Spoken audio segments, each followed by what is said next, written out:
magnetic north.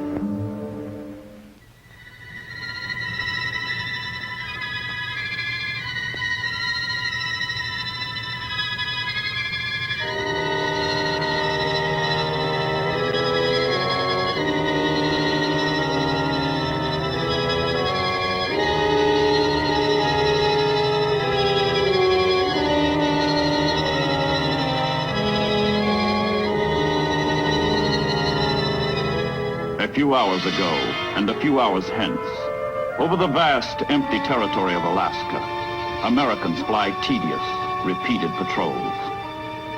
War has come to the wilderness, waste, void of the ultimate north.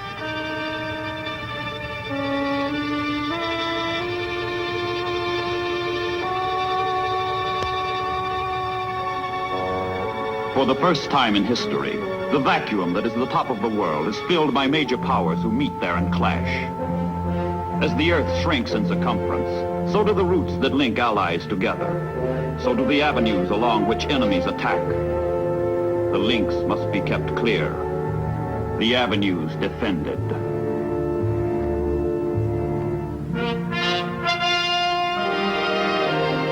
After Dunkirk, while Englishmen stand at bay, marshalling their strength, they strike to the north. Under Lord Mountbatten, crack commando troops hit key enemy coastal positions with swift, ravaging raids in the ancient tradition of the Royal Navy, the tradition of Drake and Essex. In March of 1941, a commando force works its way through tortuous Arctic waters to stab at the Lofoten Islands off German-occupied Norway. Fish oil tanks, factories, and installations crucial to the enemy war machine are marked for destruction. The creed of the commandos? Plan thoroughly, strike boldly, retire swiftly.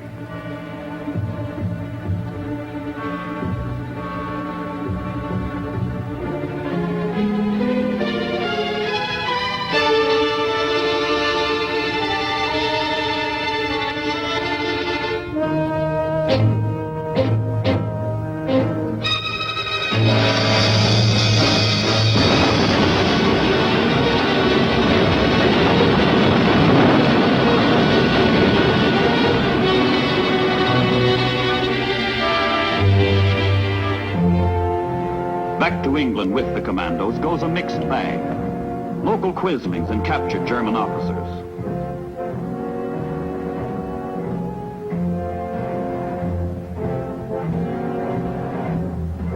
And 350 Norwegian patriots dedicated to democracy's cause, the liberation of their country. Target, Spitsbergen. Ocean, the Arctic. Date, August 1941. Spitsbergen's rich coal deposits and key weather stations are important to the Germans. They must be destroyed.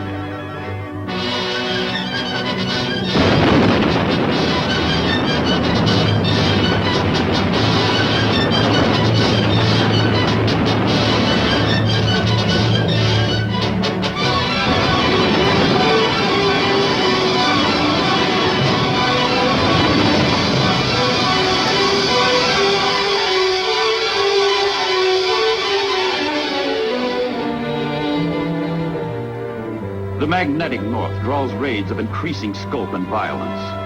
A powerful commando force strikes at Norway's Vogso Island in December 1941 to weaken the enemy hold and reduce his power over the sea lanes of the Arctic, which connect England and the United States with Soviet Russia, now an ally. But Vogso is heavily fortified, and stubborn German defenders fight back.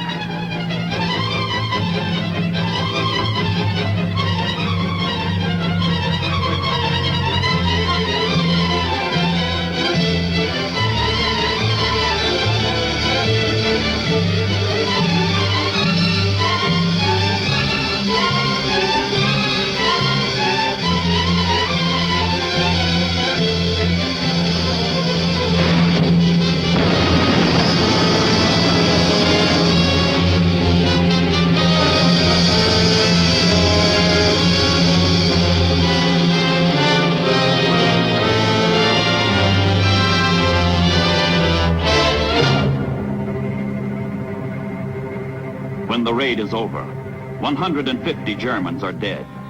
More military installations wrecked. More patriots liberated. More Quislings captured. And the commandos head for home as their countrymen, together with the Americans, determined to get supplies to desperate Russia, no matter what the cost. An ally is in peril, and a lifeline is flung across the top of the world. It is the most expeditious way of feeding embattled Russia from democracy's arsenal. The shortest route. But for the pregnant ships, the grimmest, the harshest, the cruelest.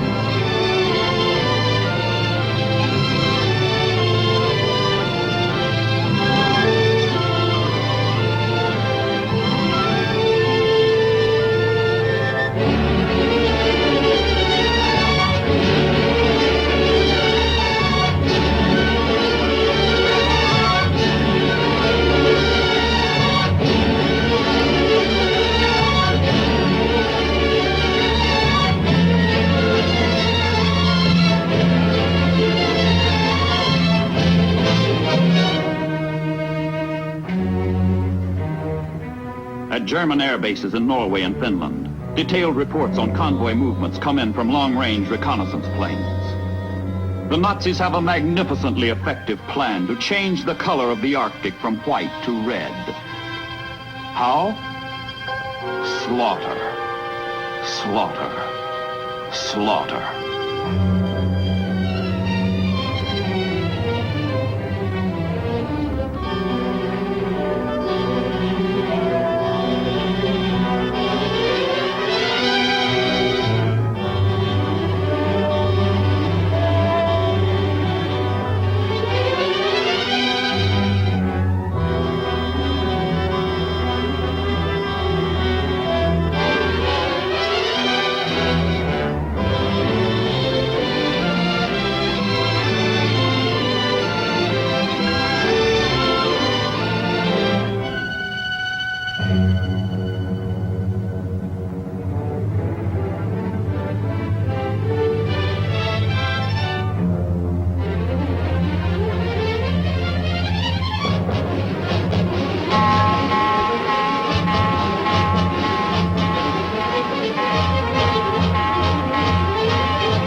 Smokescreen, a device to hide the convoy and confuse the attack.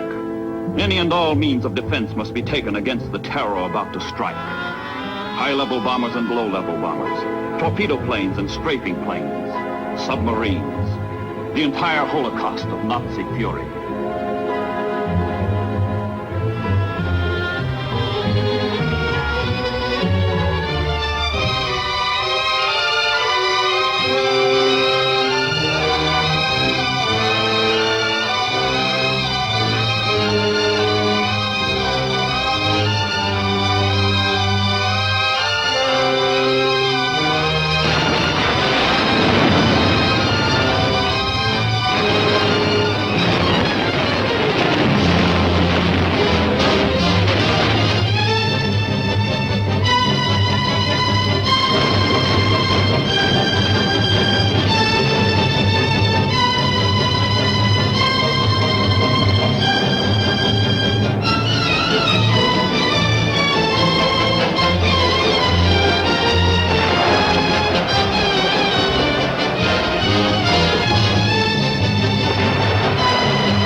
The attack goes on, relentless, unbroken. But while the convoy reels under the slugging, more death is on the way. The German surface fleet lurks in hidden Norwegian fjords, waiting to smother any surviving Allied ships. The mightiest warships in the German Navy, von Tirpitz, Scharnhorst, Scheer, Prinz Eugen, Lützow, are poised to thwart the Allied lifelines. Too wary to be brought to open battle, the ships sortie only for sudden strikes. But when they do, the Royal Air Force catches them and smashes the Germans as the Germans smash the convoys.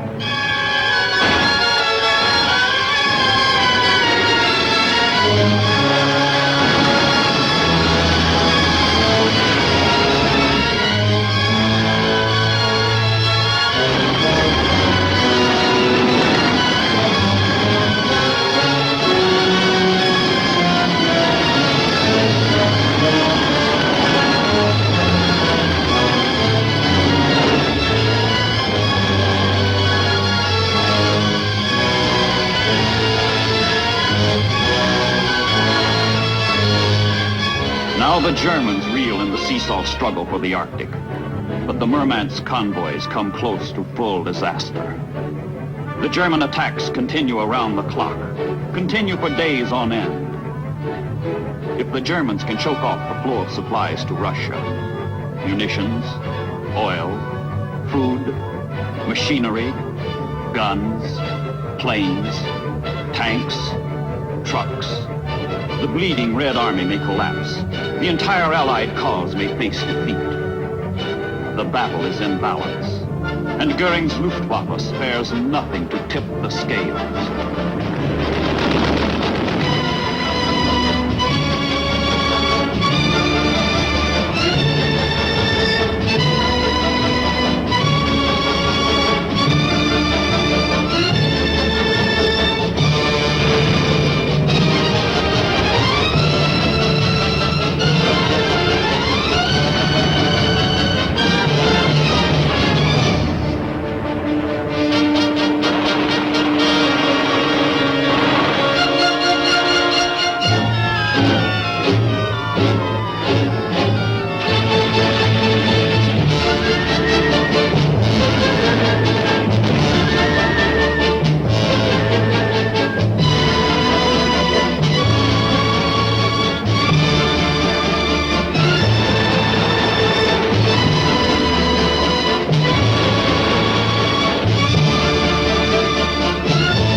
In some convoys, only one half of the ships survive.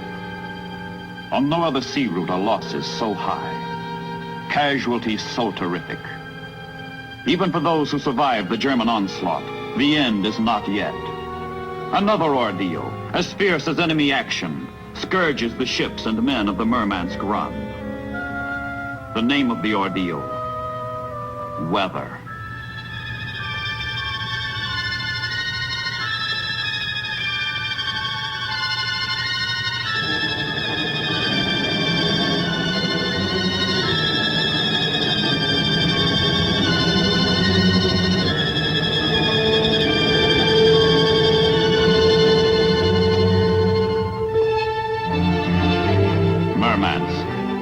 The goal. Journey's End. Through its ice-free harbor pour many thousand tons of Allied supplies that sustain a friend whose call for help we are pledged to answer. Here American, British, and Canadian seamen make their proudest boast. Despite Nazi hell and Arctic high water, we deliver the goods. The goods that bolster Russia in her darkest hour and help stem the German hordes at Stalingrad.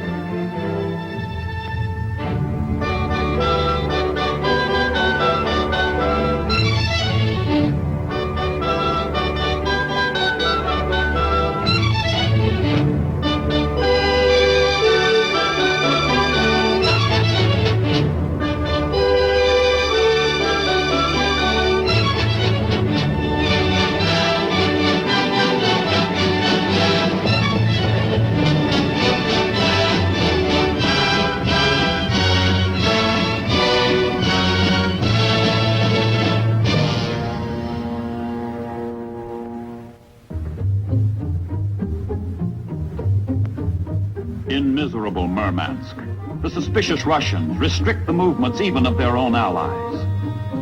But sometimes surviving Allied sailors meet Russian seamen as friends, as comrades in arms.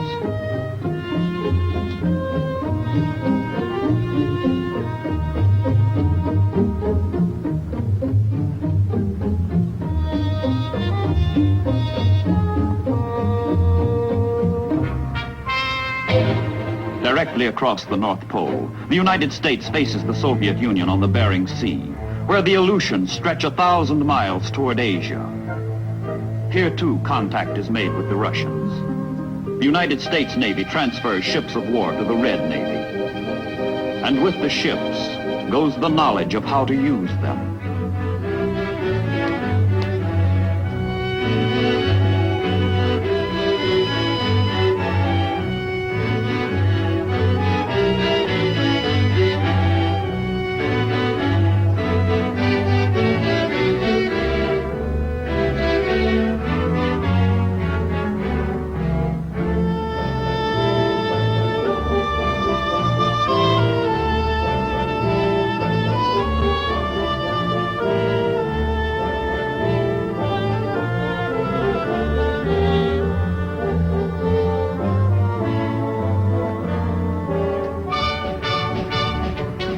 Speeches, ceremony, full-dress formality attend the transfer of the warships from one flag to the other. The stars and stripes give way to the hammer and sickle. But the rising sun also flies in these waters, and the Japanese prepare to plant it here permanently.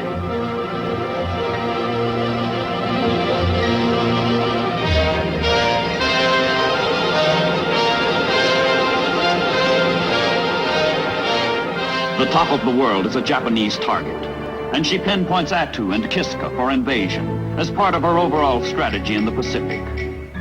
The Aleutian Islands are to be the northern anchor of Japan's oceanic defense line. While the Imperial Japanese Navy hits tropical Midway, a mobile force splits off from the main body of the fleet and plunges into the Arctic. Alaska and Canada are threatened by invasion as enemy troops approach American soil. The Aleutians. Prophets of war have warned. One day Japan will seek to invade America through the Aleutians. The Japanese have come.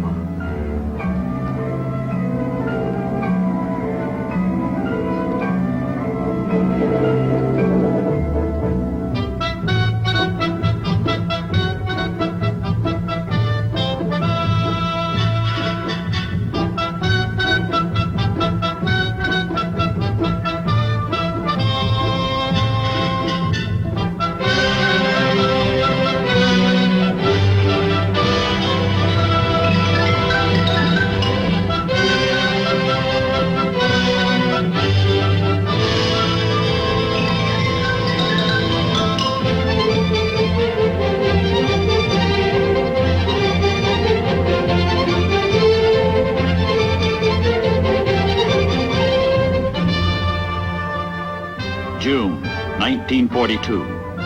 Attu occupied, without opposition. Kiska occupied, without opposition. 10 forlorn Americans are captured at the Kiska weather station. At scattered, dreary, undermanned bases, like Dutch Harbor in the eastern Aleutians, American pilots brave the world's worst flying weather to harass and reconnoiter the Japanese. Their mission is to neutralize the enemy on Attu and Kiska, cut off his supplies and make the islands worthless, until men and ships can be gathered to recapture them. Attu and Kiska in Japanese hands menace the United States, but in American hands they will threaten Japan. Both sides fear attack by way of the Aleutians. Each side seeks to block the other.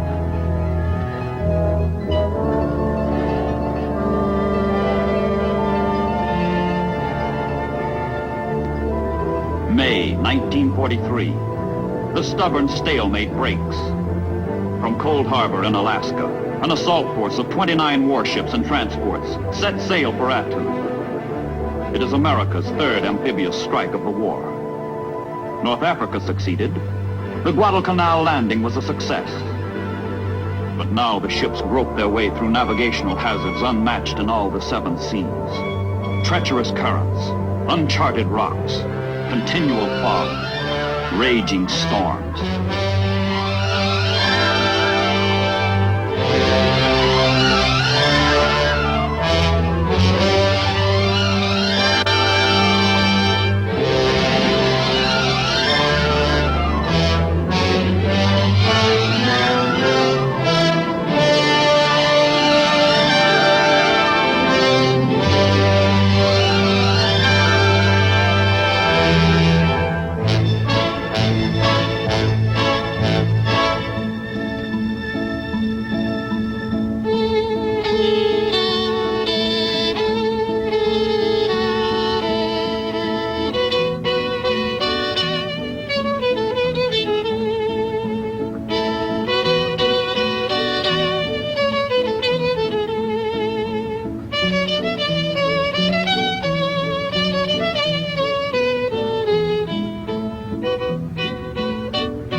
The plan calls for a landing on the island's south coast.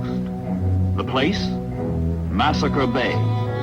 The orders: advance into Massacre Valley, where the enemy waits.